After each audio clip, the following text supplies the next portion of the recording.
So, good afternoon, everybody.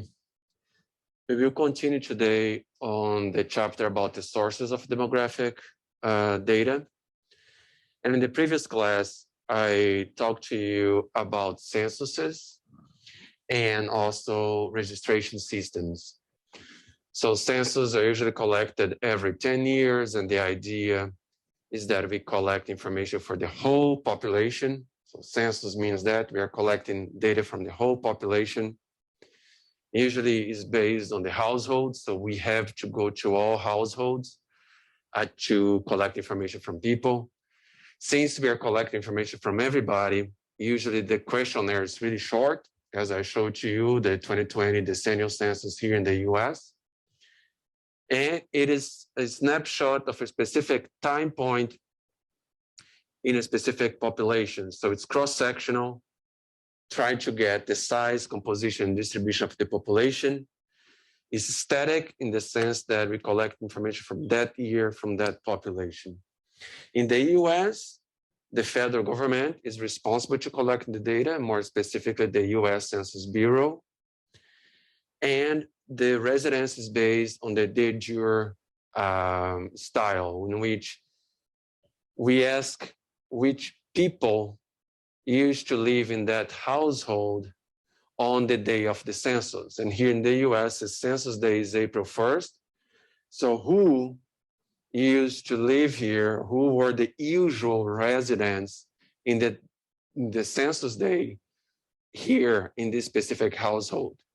Other censuses, they don't actually ask about the usual residents. They just ask who were living here on the census day. Let's say same April 1st. Even if you had some visitors there, some temporary people living in that specific place in that specific time, those people are counted in this other style, which is the de facto kind of interview. That it's who were in that specific location in that specific time. The de jure is actually asking who are the usual residents, not only not temporary ones.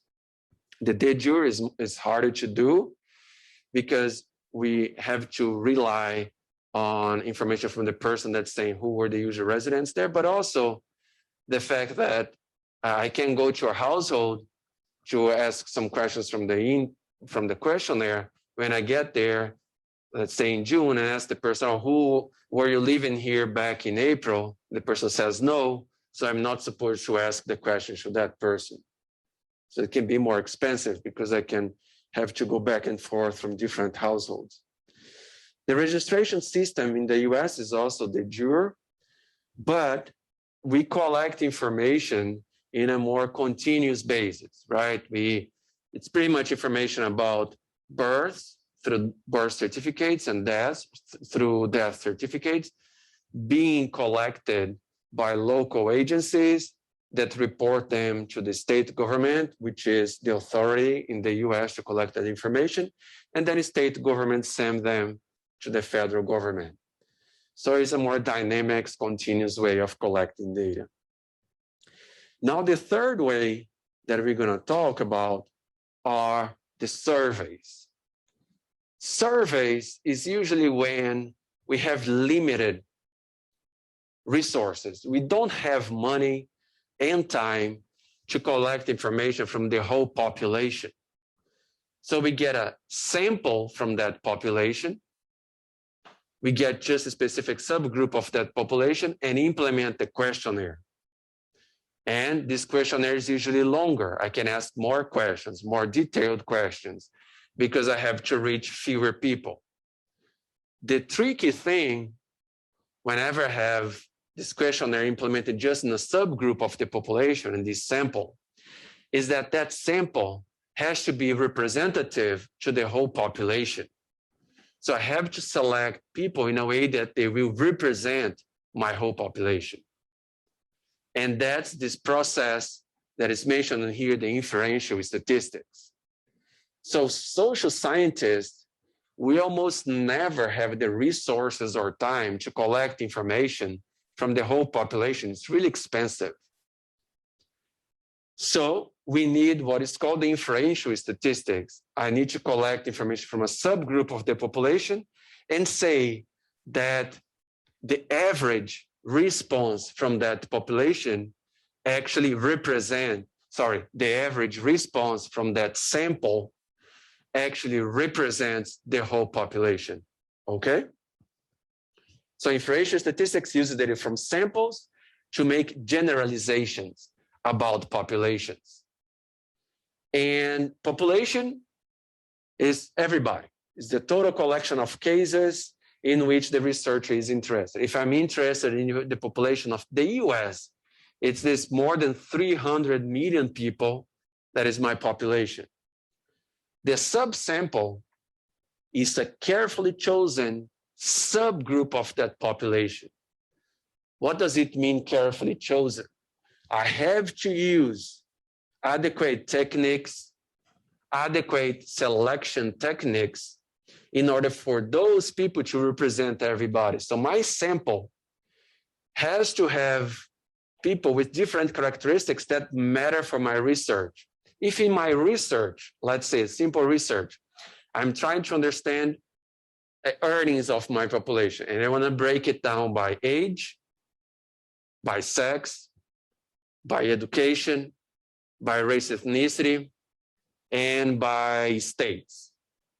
So my sample will have to collect enough information of people from different ages, from the two different sex groups that are usually collected in demographic research, from the different education groups, from the different race ethnicity groups, and from different states. I have to have enough people within each one of the subgroups and all the combinations of these groups. Younger people with low education, from men who are white and live in a specific state in Texas. So that's a subgroup of all combinations of these variables. So I have to have a minimum amount of people answering my questionnaire for all combinations of my variables that will be the basis of my analysis. How do I know what's the minimum amount of people that I have to collect in order to do this analysis that I want to analyze earnings of the subgroups of this population? I usually have to have the help of a statistician to do the sample design. And the statistician usually uses information from the population from previous census, for example, the decennial census from 2020, some preliminary data is already available there. Based on the preliminary data from the 2020 census, I know that in this state, we have this percentage of people who are men, white, younger, low education. I have this percentage of all the other subgroups. And based on this information from previous population data, I can design my sample, right? And that's not a trivial exercise. We have to think back and forth. I mean, do I really need an analysis of earnings for all the different combinations of these 5 variables that I gave as an example? Yeah, it's gonna be, I'm gonna need too big of a sample size if I wanna combine all these variables. It would be too expensive for me to do this research. So maybe not. Maybe I wanna analyze earnings, take each one of the variables by themselves, separated by sex, by education, by age, by race, ethnicity, by state. I don't want to combine them. If I don't combine them, the sample size will reduce a lot. A sample size that will let me make generalizations about the earnings of my population based on this sample. So I'll be able to say, what's the average earnings of men and women based on that small sample that I collected from people to the whole population? What's the average earnings of younger and older people based on my sample to the whole population? But I will not be able to say what's the average earnings of young women, older women, young men, older men. So that all depends on my sample size. And my sample size will be limited to my resources of time and money, because more interviews I have to hire more people hourly paid usually.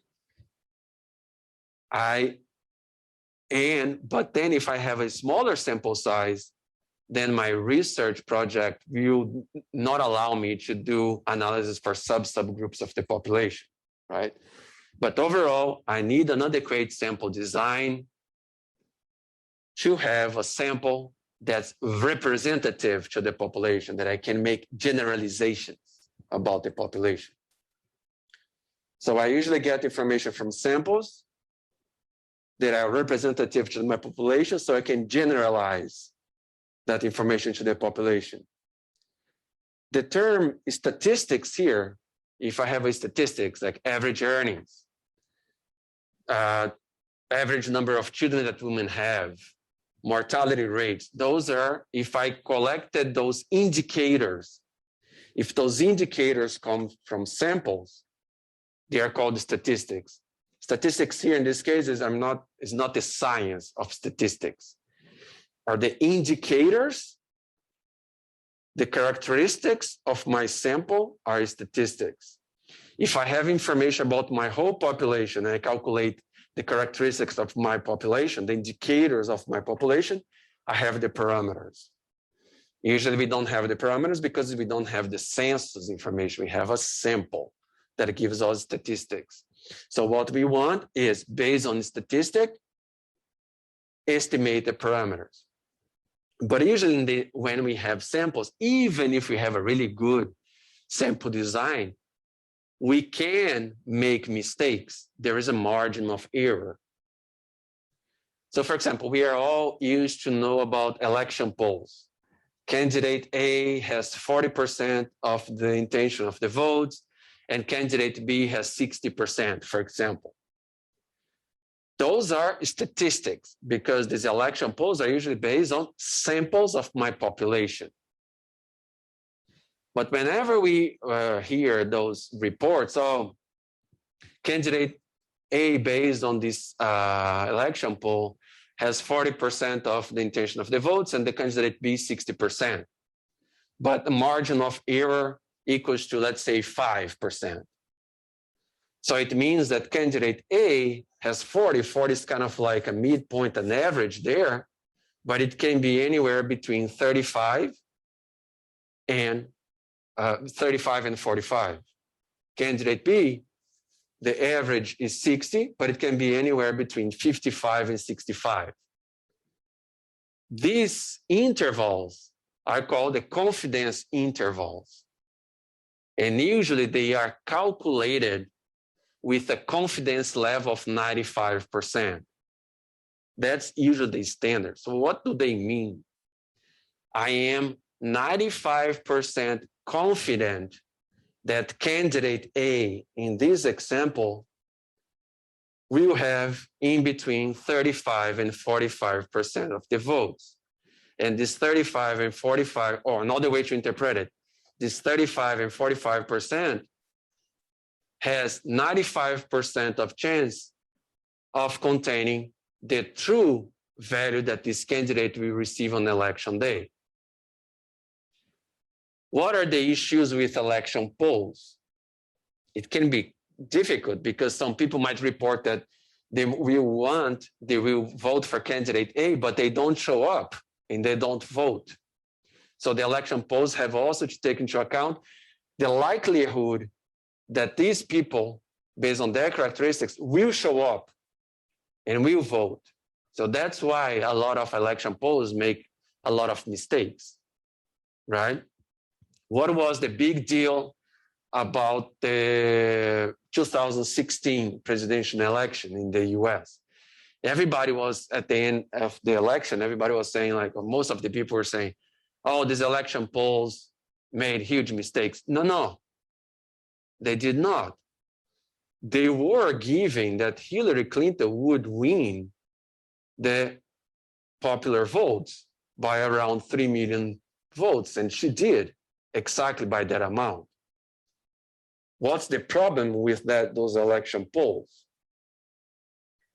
is that they don't take into account how the president is elected in the US. You have to do election polls for presidential election in the US representative at the state level, not at the national level. So you have to know at the state level who is expected to win, and then you count the delegates. And then you make the predictions of who is expected to be elected president. So between 2016 and 2020, all these different these different institutes, they changed even the way that they report the results in the US. They started to be more careful of looking at election polls at the state level. And then they would, based on that, see the chances of each one of the candidates getting the number of delegates per state, and then who would be the winner.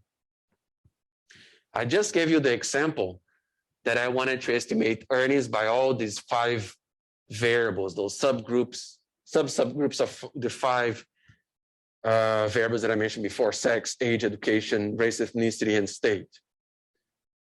And I said, for whenever I want to do analysis for each one of these subgroups, I have to increase my sample size.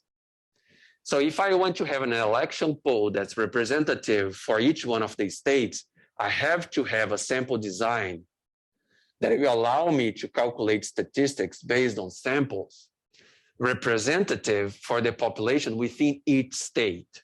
And that can be, it's really hard and expensive, right? States that have more spread out populations that can be more different from each other in terms of election preferences, I have to reach all these people, have a minimal sample size. So that institute that I have even the link in our website, was it 538? What's the name of it?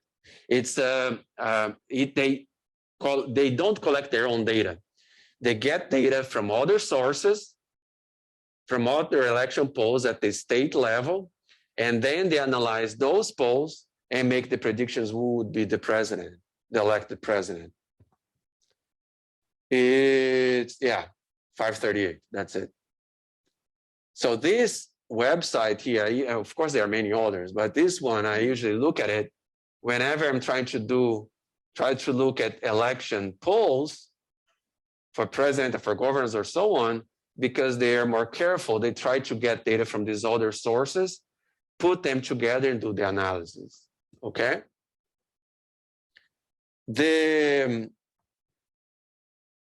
So that's the tricky thing. Have a sample that's representative for the population. For presidential election polls, I have to have samples representative to each one of the states in the US, okay? So surveys, they're required for the collection of more detailed information of my specific target population. I want more information, more demographic information, socioeconomics, that is not socioeconomic variables that are not contained on censuses or registration data.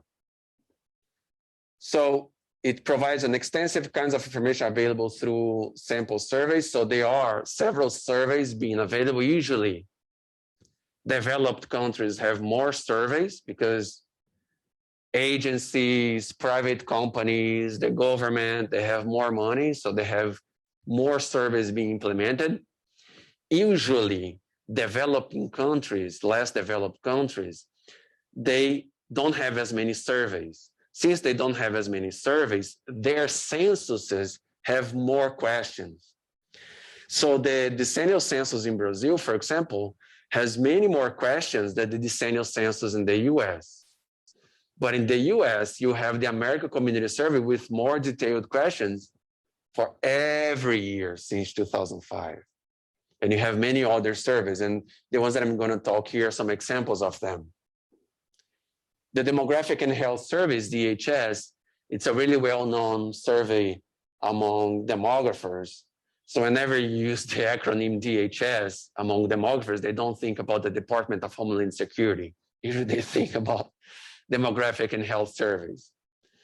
So This is comprised of 260 sample surveys in 90 developed countries since 1984 and is implemented every 5 years. And it collects more detailed information about fertility, the population, health, and nutrition. And in some countries, you even have like a measurement of children to know if the children are in the correct height for their age, they're weighted. So we know whether they have the correct weight for their ages and so on. So it's much more detailed information. It used to be implemented only about women, but more recent rounds of DHS also collect information about men. And usually it's more, DHS is collected for less developed countries, more poor countries.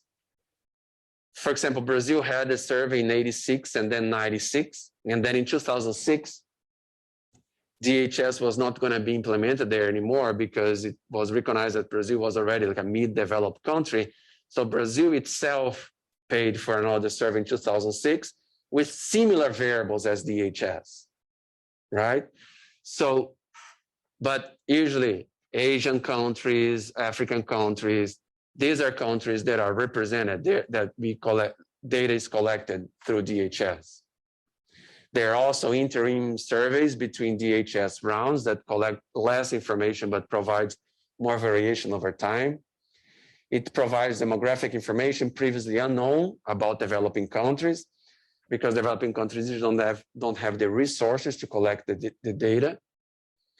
And the demographic health survey has a lot of information about reproductive health. So it allows not only the estimation of major fertility indicators such as the total fertility rate, but also contraceptive use, history of pregnancies, history of children born alive, and so on. And also about mortality, child mortality rate, and many more variables usually related to mortality and fertility. Usually it's not representative to small areas within a country. Usually it's representative to major geographical areas. So it doesn't capture much, for example, migration within the country. And it's not representative for local areas in countries, but it gives a really good detailed information about the country as a whole, okay? There are some examples of fertility surveys that are also cited in the course textbook. The word fertility surveys was coordinated across national fertility surveys between 74 and 86.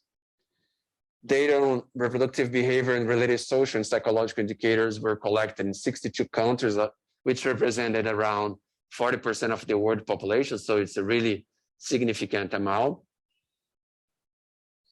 All the fertility surveys focus on a single country or community, such as the European Fertility Project, and a country that has really a lot of surveys related to fertility and reproductive health, really detailed and collects information several years is Mexico. Mexico has really rich data about its population. Because Mexico back in the 70s started this national program trying to provide contraceptive methods for free for poor women, usually located in rural areas. And I mean, this program was controversial at the beginning because they had some targets. Oh, we want to have fertility declining from, let's say, 8 children per woman to 2 children per woman, this amount of years. Nowadays, mostly after the 1994 Population Convention in Cairo, what demographers and governments, they try to focus more on the reproductive health of women. Let's make these contraceptive methods being available to them, as well as information about the contraceptive methods, and they decide whether they want to use it or not. And we are not actually focusing on targets of indicators that should reach a specific level. And Mexico, because of this history of this government family planning program, and also an interest on fertility trends dropping over time by different subgroups of the population, kept collecting data.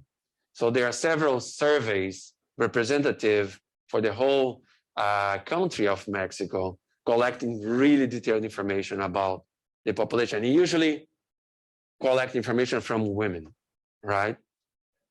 So the target, the sample is a sample of women who are representative to all the women population in Mexico. Puerto Rico also has some surveys, but I highlight Mexico because it's really, really rich, the information that you get there. And the the Mexican Census Bureau, which is called INEGI, has really detailed a lot of data available. Instituto Nacional de Estatística y Geografía. And it has data available, it's really detailed, and it also has the specific surveys as well. And here you can also get information from censuses. So it's really good data about the population. Cool.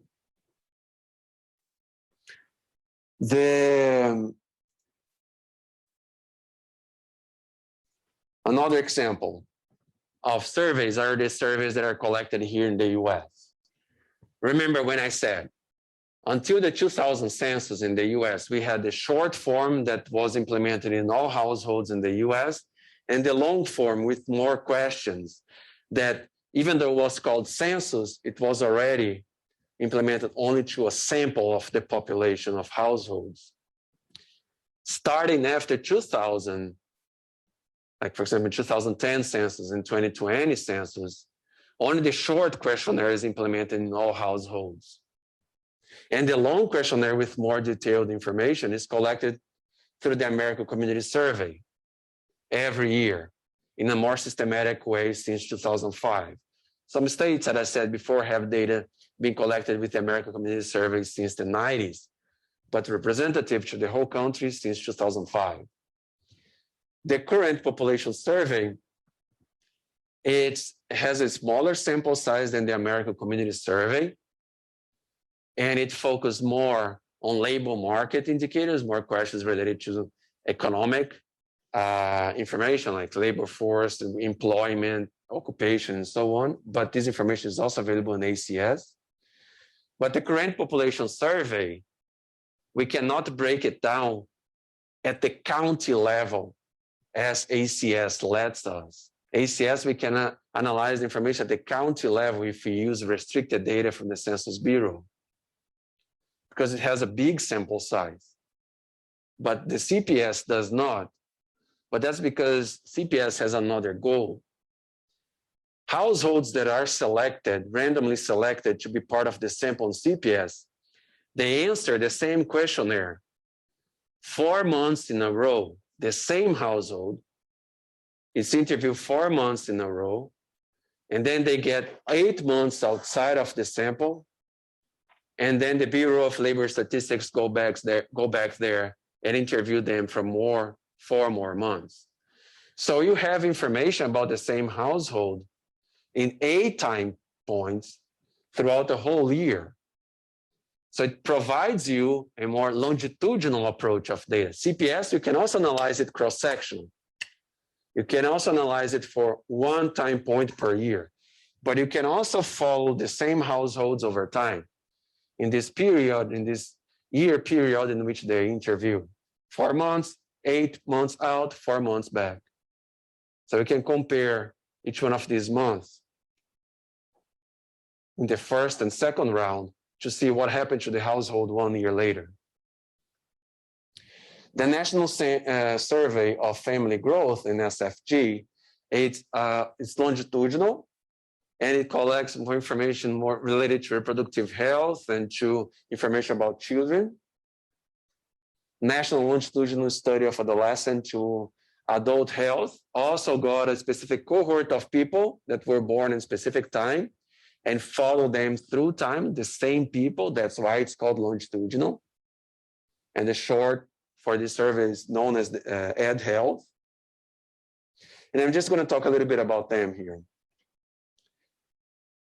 The ACS, the American Community Survey, was redesigned from the Census long form questionnaire to be a continuous measurement survey in the late 90s. But again, the more reliable ACS that's representative to the whole country starts more in 2005. But this continuous measurement here is between quotes because we are not following the same people over time. In 2005, there was a population in the US, and then the Census Bureau went there, got a sample of the population, 1 to 5% of the population of households, interviewed those households. In 2006, the Census Bureau went back there to the population and selected another group of households, not the same ones. What it meant here by continuous measurement is not that we are following the same people over time. It's more that we are collecting information every year in a more detailed form with the long form questionnaire, and that information is representative to local areas in the US. It is conducted every year in all counties in the US and also in Puerto Rico. In Puerto Rico, it's called PRCS. And the purpose is to collect economic, demographic, and housing data. And information about ACS is available online. We can collect already some tables generated with the American Community Survey, or we can collect what we talked already before, the micro data. What is a micro data? I want to know the responses of each one of the individuals. For each one of the individuals, I can know their age, sex, race, ethnicity, and so on.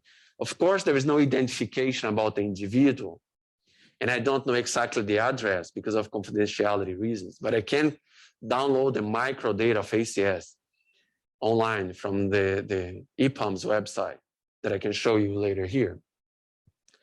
But the interesting thing is that also the Census Bureau organizes some tables and make them already available to us if I just want to see the summary tables, the aggregate tables, right? I will show also the website when I finish these slides.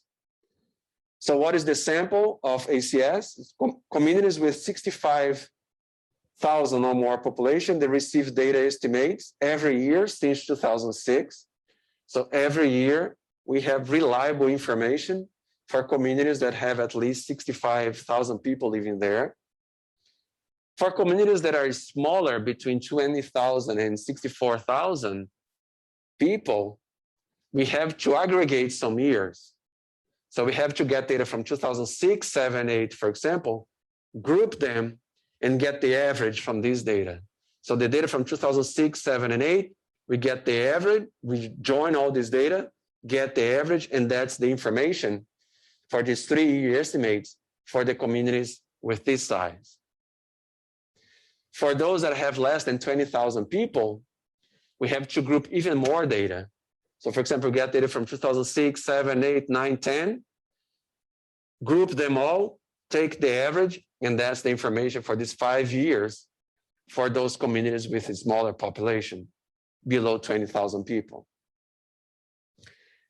And just to give an idea, the ACS sample, it's around 3.5 million households being interviewed. So this data is from 2013. And of course, the latest ACS is in 2019. And it has around that, like around 3.5, 4 million households being interviewed. So it's really, really big sample size. The current population survey, as I said, is a survey that's collected every month. It's a monthly nationwide survey sponsored by the US Bureau of the Census, the US Census Bureau, but also by the US Bureau of Labor Statistics.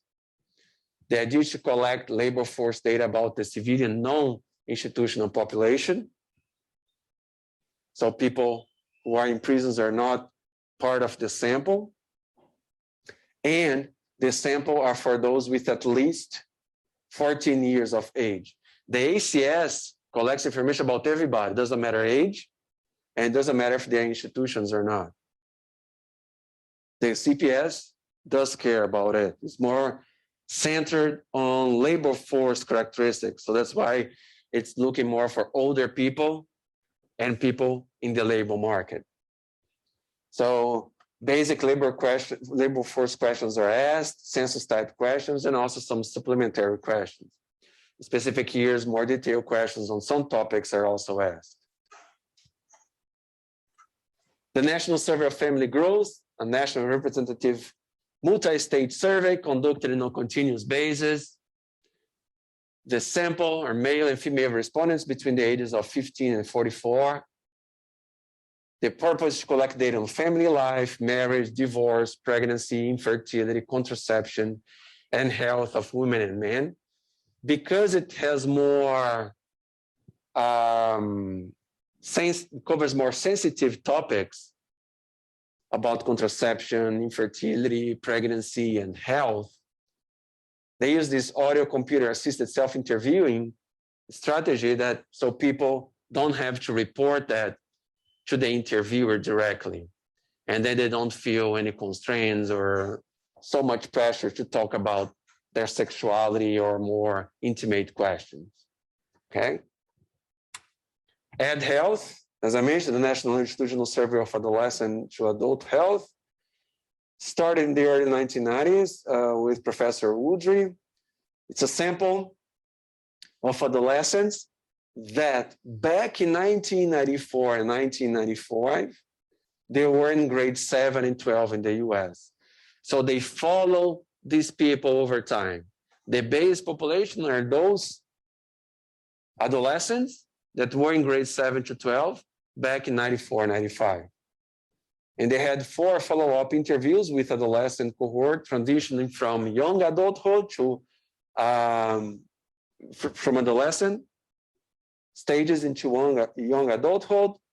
And it has been happening since 1990s, and with the latest one in 2008. I have to see if maybe there are more recent waves of this survey being done.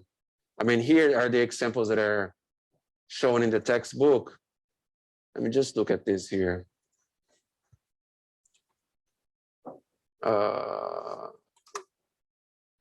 So let me just see if I find this information, data, public use data.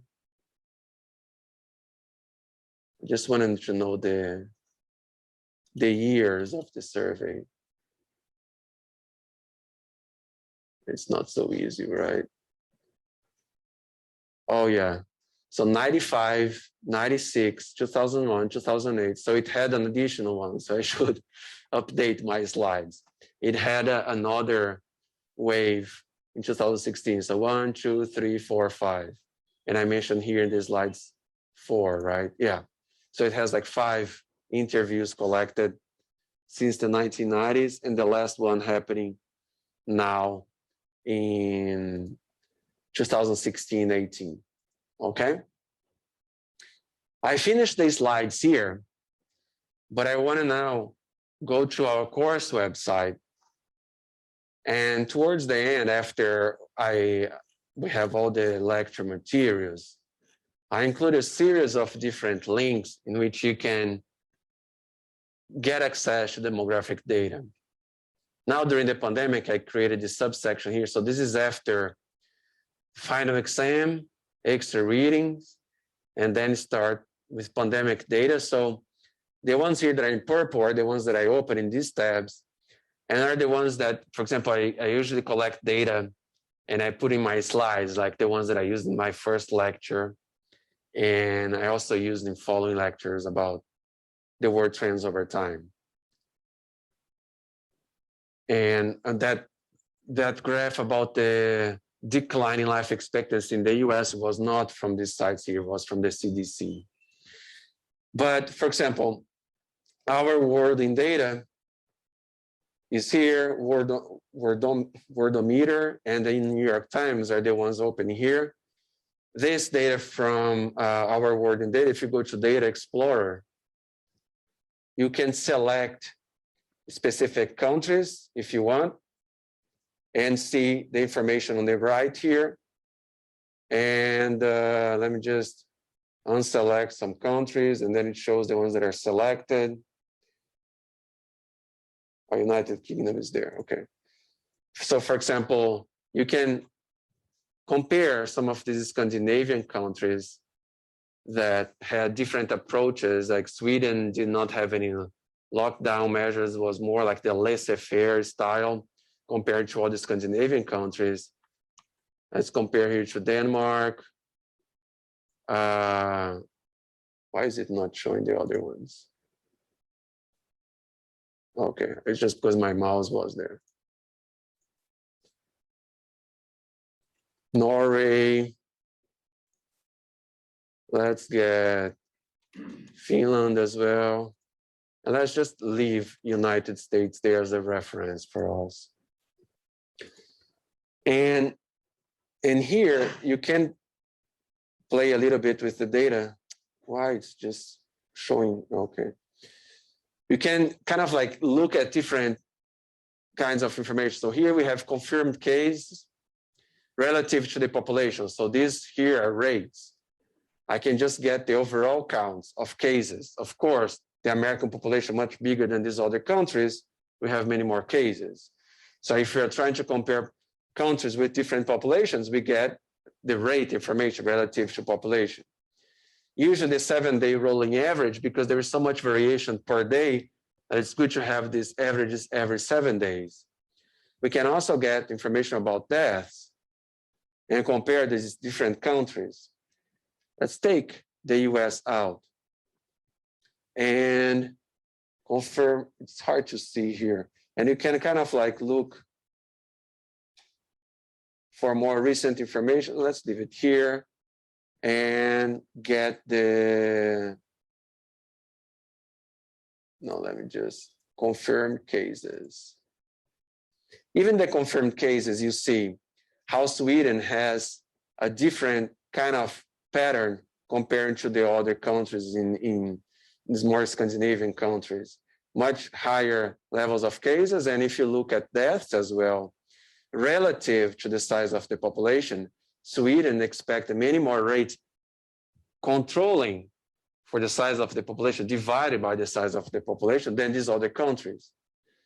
Like between February and August last year, and also now, like from November last year until around February, also higher rates of death, and also to June. So really simple way of getting this information. This is linear information, just deaths divided by the size of the population. You can take the log to see if you have that flattening of the curve, that the curves were increased, and then they tend to, if they flatten, it means that the number of deaths or cases are kind of stable over time. This other website provides overall counts of cases and deaths by countries, just gives a big picture of what's going on. And you can sort it by each one of the variables. Here is sorted by cases. You can sort it by deaths to see the countries that have more deaths. You can sort it by deaths, taking into account the size of the population. And of course, some countries that have smaller population and have not as many deaths, the rate is higher exactly because of the small size of the population. But even countries like Brazil with a big population, around 215 million, have really high death rates. So the case of Brazil is really, really bad, right? The government is doing really, really poorly related to the pandemic in Brazil. The New York Times also has information about the pandemic, and the data is collected representative to the US and also to the world. But here I usually look for information for specific states, and even like for colleges. That's where I got some information for specific schools, the incidence of cases there, and for college, county level, and state level. This other website here, going back to the course website, the next section is the US Census Bureau. The US Census Bureau has so many different databases and different websites. And more recently, they started this website called data.census.gov that they try to, from the same single website, you can try to find data available in all their different servers and their different databases. So this data.census.gov is this website here that pretty much works like Google. You just type by keyword, let's say fertility by state. And then you get a lot of information. So this data here is from the American Community Survey from 2010 to 2019. Here, this data is broken down by marital status and age.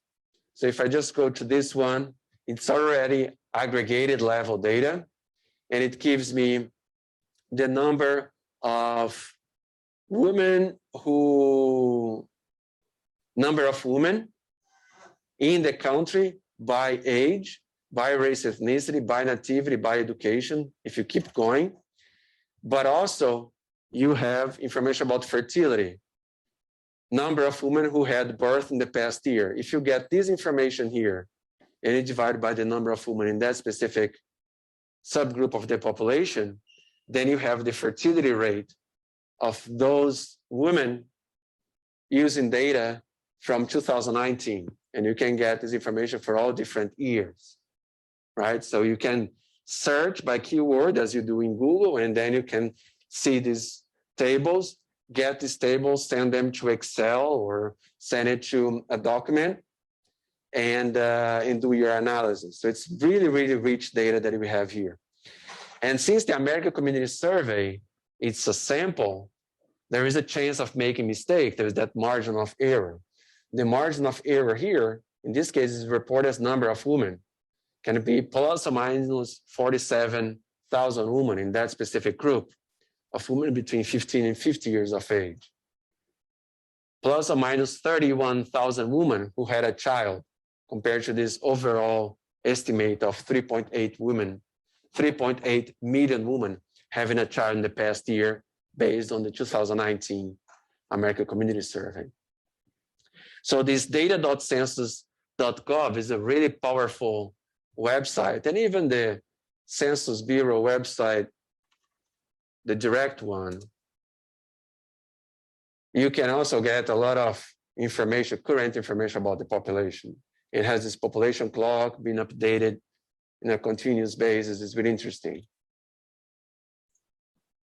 The next one is that I selected here. There are like a lot of different, I did not do this one. The Integrated Public Use Microdata Series, the EPUMS.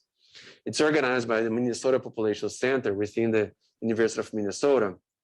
And that's the one that contains micro-level data for ACS and CPS, for example, and even for censuses around the world. So that's why in that first class, I explained to you what was microdata, showed you what are the variables, unit of analysis, observation. So for each individual that answered ACS, we have the information here. When we go here, we select the years on the browse and select, let me go back here. I usually start from browse and select data, and then I go to select samples, and then I select the years that I want. Let's just delete the ones that are pre-selected from 2001 to 2019, and also the long form questionnaires from censuses from 1850 to 2000. And then I can go to my variables. For example, if I want to have information about, look at the demographic information for my population, I can select sex, age, year that the person was married, marital status. And here it shows the years that those variables are available. The ones that are X, the years that they're available, that are listed here. And then afterwards, I go to my cart. It shows what variables I selected. These other ones here are more technical variables. And I have 35 samples, and I create a data extract. When I do the submit extract, it's going to ask for my login and password that I can just do it for free. And then afterwards, I just download the data. Of course, in order to understand this more, it's good to have a class on, I don't know if you're a sociology major, you take the class 420, Sociology 420, which is Introduction to Social Statistics, or any class in which you learn how to use statistical software to analyze databases, microdata. And that's the one that you need for this kind of data that I'm showing here. For the one from the data.census.gov, you don't need that because the data is already tabulated for you. It's in the format of tables like the one that I showed, but for fertility. But in that case, the tables are limited, are the ones that are available in the website. If you want to combine more variables, then you have to download the microdata, right? The population division is this division within the United Nations that provides data about usually demographic data, projections of the population. Whenever, remember the beginning of the course when I showed projections of the population size in the world with the low, medium, and high variance scenarios? I get them from here. So we can collect, we can get data, we can get graphs. The word, so I just get the population of the world, the total population. So remember that I showed the medium variant here and the interval. For like, we also have projections can also make mistakes. The medium variant is the one that's, it's one scenario that I have, but I can have mistakes. So here in this dashed line is the 80% prediction interval, and the dotted line, the 95 prediction interval. The wider the interval, more certain I will be to have a better projection. But of course, by being wider is less informative.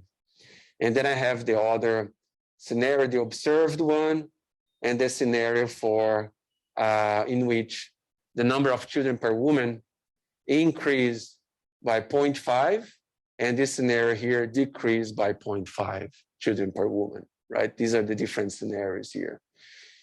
And here I just looked at one specific indicator for the world. I can break it by location. And if you go back where I was, I can get maps. I can download the data in table format as well. The possibilities are endless here. This population.io, I just think it's a cool website. It just, you inform here. This is not data that you would kind of analyze in a course paper, but it's just good to make reference to yourself into the world population. So for example, here I can put my date of birth and then compare myself to other people, for example, in Brazil and in the world. And then I can see that 69% of the population are younger than me. 31% of the population in the world is older than me. So in other words, I'm old. In Brazil, 33% are older than me. And it just puts into reference, if I'm in Brazil looking at Brazilian mortality rates, I'm expected to live an additional 36 years of life. Now, since I'm in the US, I'm exposed to other risks and to other lifestyle. I will have 2 years of advantage on average, 38 compared to 36. So I just think it's a really cool data set to show how we compare ourselves into the world, right? How many people are older than you or younger than you, and so on. Yeah, so this is just a fun website with demographic information that I like to show students. The other one that I selected here, the world migration map, is this one. Here, it's information, if you go to this eye here, is information about migration flows between countries from 2010 to 15. It's a really quick way to see the size of flows between countries. It's showing here all countries, and it's really messy. But for example, if you select only the US, it's going to just show you the flows from the US to the US from all countries in the world. And if you select here Mexico, then you see the flows. net migration from Mexico to the US of minus 288,000. And from, I just don't understand why this is. Oh no, overall, Mexico has a negative net migration of 288,000 people. Between Mexico and the US, there is a negative net migration of 781,000. And that's more people going from Mexico to the US than the other way around.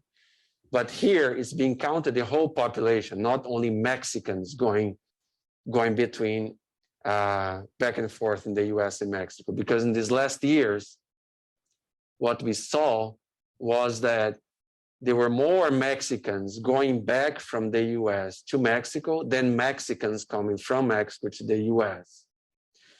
But then right now, after the pandemic, we start to see more Mexicans coming to the US because Mexico is experiencing now some economic problems, high unemployment, and then more Mexicans start to come. But for this last few years before the pandemic, there were more Mexicans going back to Mexico from the US than Mexicans coming to the US, okay? But this is just an overall picture, right? Just an overall picture of net migration between countries. And it just gives you an interesting idea. If you don't know much about all these countries, you can select one country and see what is the main destination and main origin from these countries, right? And so on. So we can look at China, for example, as well, where there are more people going from and going to, a lot of migration to South Korea as well from China. Another one. Oh yeah, because of the Syrian civil war, the United Nations High Commission for Refugees, the UNHCR, had all these different data sets or websites and making data available about the refugee crisis there. And some of them I show here. So this one is pretty much the UNHCR showing like their major website that has a lot of articles related to refugees. This one here with data specific about the Syrian refugee crisis because of the civil war. And this other one here, also information about people who are in need, children who are in need, and gives you an overall idea of the effects of the civil war on the population. These websites by UNHCR, they change a lot, the links. Some of the links that you might see in my website here don't work anymore. So usually what I do, I just select these keywords here and Google them again to find the most updated websites. Other microdata in surveys. A microdata in surveys is that same thing. You download the microdata and then you need the statistical software to read the data and aggregate, so create your own tables. If you don't want to do that, you can already collect data that's aggregated. The Gapminder is that institute that was created by Hans Rosling to try to explain demographic and statistics information in a more friendly way. So their website is this one here.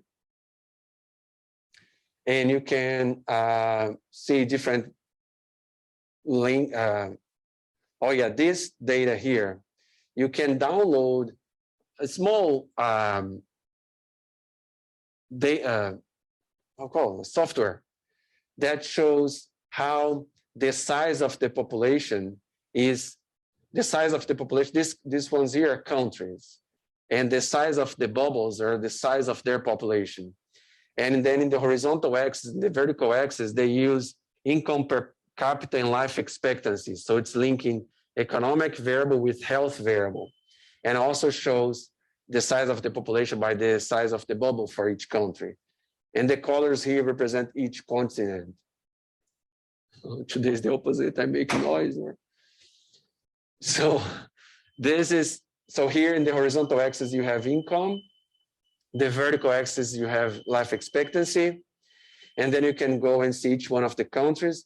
and you can look at this information changing over time. I'm doing this, we are looking this online in their website, but you can download also this little software, and you can have that shown in your computer. But then here, you can also see the same thing, how countries, they start to get better health outcomes as their income increases. So you see that around World War II, you see how life expectancy really dropped in some countries.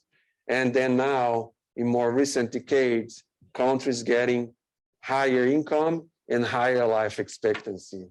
Right? So it's a really, if it's hard for me to know a specific country, I can go here and select to see where the country is, just go over it, and I can go over here as well if I'm interested in a specific trend that I see. Yeah, so this one here is the US, right? So the Gapminder is interesting, and the other link that I had there in my website is the video. So some of these videos, I made them available in our course website. This lifespan here is pretty much Hans Rosling explaining this graph that I just showed to you of income by life expectancy at birth, showing for each one of the countries. The size of the bulb is the population size, and he shows these changes over time, right? World population size over time as well, and so on. And those, the joy of stats and don't panic are some of the videos that I usually post on my course website. This one here for the demographic course, this one that we have now, and this one for the social statistics course that I teach. So these videos are really interesting. The World Bank has also aggregated a lot of information about countries in the world. So the World Bank Open Data website, and here you also do by keyword. For example, you want to see the Gini coefficient, which tells us inequality in the countries. So the Gini index, I can just select the countries here. There is no year available there. Sorry about that. Albania, Argentina, Azerbaijan, bar. Map data. Okay, so map data have like information about the Gini coefficient and the Gini coefficient here is in percentage terms. So the higher the Gini coefficient, higher the inequality. So more differences between poor and rich people. In Brazil, of course, has really high inequality. And you see countries, the lighter colors, less inequality around the world, okay? And the information from here, again, it's endless. And you can download this data in Excel format. And this is just the Gini coefficient. We can select any, like even population data as well, we can do it. Just population size. We can do by countries, and then we can have map for, in this case, for 2020, population size, and I can go for all the years and see the population size and hear the legend in millions, right? The Pew Research Center, it's a research institute that they collect their own data, and they also analyze data from other sources, and they have a lot of articles related to demographic topics. So the Pew Research Center website, the pewresearch.org, has a lot of really updated information about socioeconomic, demographic trends that are going on in the US. They also have for other countries, but are usually more centered in the US. And recently, there was this paper about exactly how immigration of Mexicans to the US were declining, but then in more recent years, it started to increase, like now because of the pandemic. Yeah, so migrant encounters at the US-Mexico border are at a 21-year high. And that could be either because of increasing border security because of the previous federal administration, but also because now of Mexicans having more trouble in the economy to find jobs, they start to migrate more. But it was declining in these last years and just now start to increase again. And there are like a lot of different articles here that show. So these articles, they pretty much like make it really simple way to explain demographic data, economic data, and it's a really interesting source of information. In this case here, you are not collecting data. You are reading an article about data that they organize. And it's a really nice website. But you can also collect data from their website, pewresearch.org/download-databases. That's this site that I have here. Even change the link, but it redirected to this one. And they have databases related to all these different topics. And you can also collect data. I mean, you have to create an account, but also a free account to access these databases and do your own research if you want. So this was the last one that I selected. And here we have more, sources for literature review. This Web of Science, if you ever have to do a literature review about any topic, I suggest using the Web of Science. Just go here.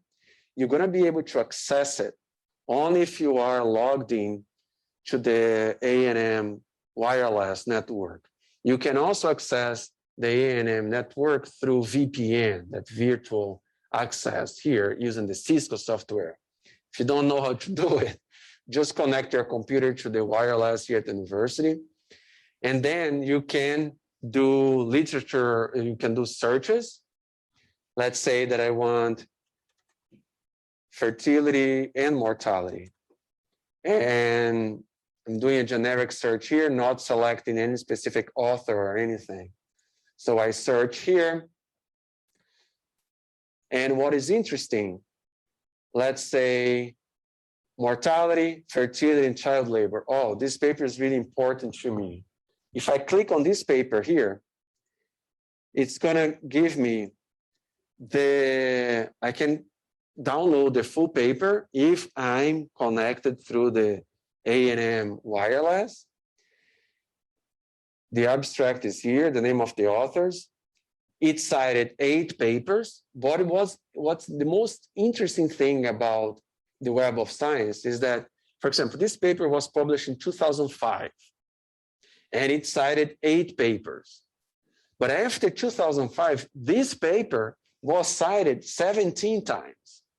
So you can go here. So if you have a major paper that's important to you, and you want to know which other papers recently cited that paper, you come to Web of Science, find the paper that you have, and then click here to see which paper cited it. So this paper here from 2020 cited that previous one from 2005. This one as well. Some of these papers might not make sense to your research topic, but you can just read the title and the abstract and even download the paper to see if it's important to you. And this one has 25 references, but it was not cited yet. This one was published in 2017, and it was already cited 3 times. But so if you have a specific paper that is important to you, you just go to Web of Science, the main page, and I just did one today. Bauhof is the name of the author. I can start, and it's Sebastian Bauhof, this specific paper that I'm talking about. I can add a row to get the title, and I just follow here. The title of the paper that I have is More Choices of Healthcare, or it's too long. So I just write more choices and then asterisk. More choice. This is an article that a professor gave to me. It's really important to me for my research. Oh, I found it. It's right there. This paper was published in 2015. I can download it here, and it was already cited 6 times. And I can go here and see who cited that paper. And I can download these guys here. So the good thing about Web of Science is that we are not doing the literature review based on the references of the paper that we are reading, going backwards. Web of Science allows you to go, I would say, to look more to recent papers that cited the previous one, okay? So what's the opposite of backwards? Forward, as it looks forward. Yeah, really basic English. It's not a tricky question. It's just me not knowing English. Yeah, so instead of looking backwards, it looks at forward into people who cited you after you got published, right?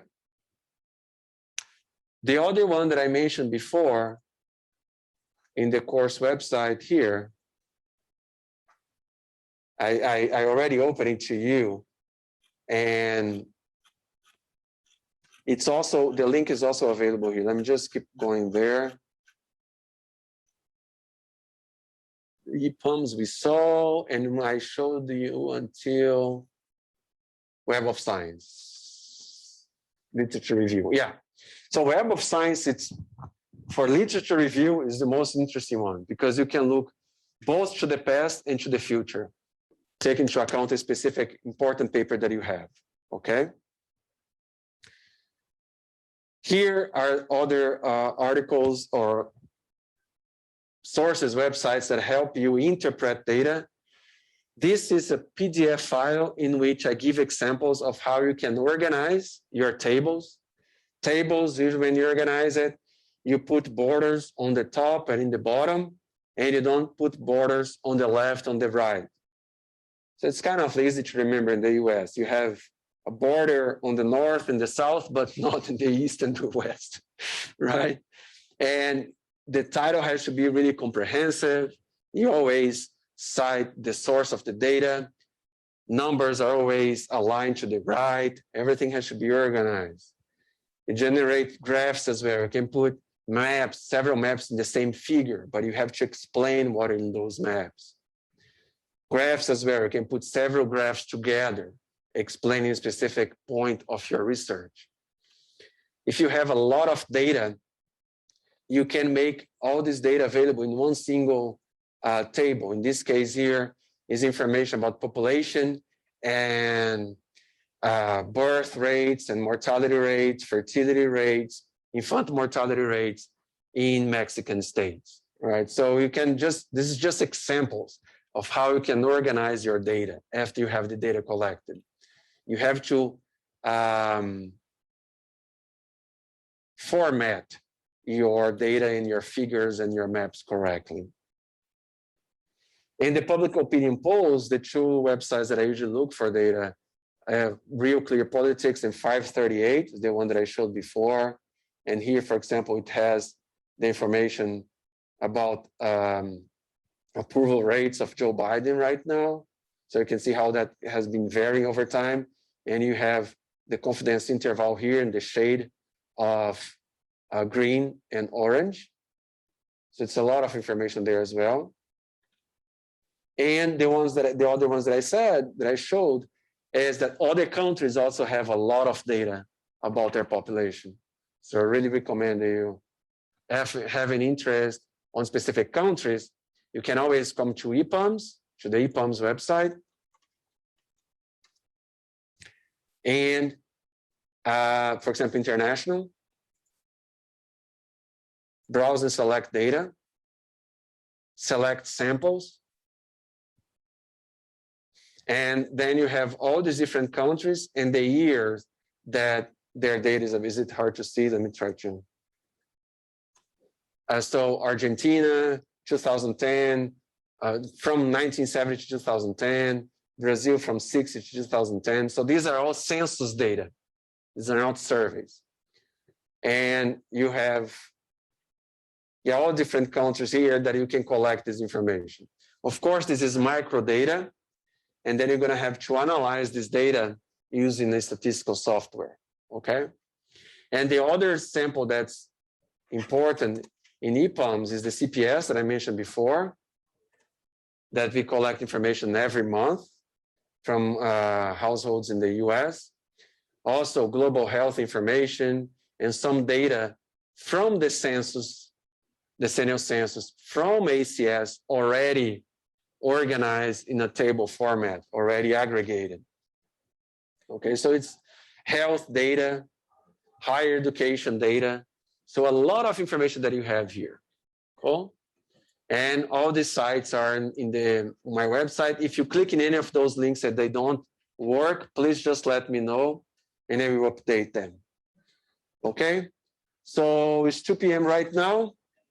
Thank you very much. Have a great weekend. I see you guys on Tuesday and we will start on the chapter about fertility. Thank you.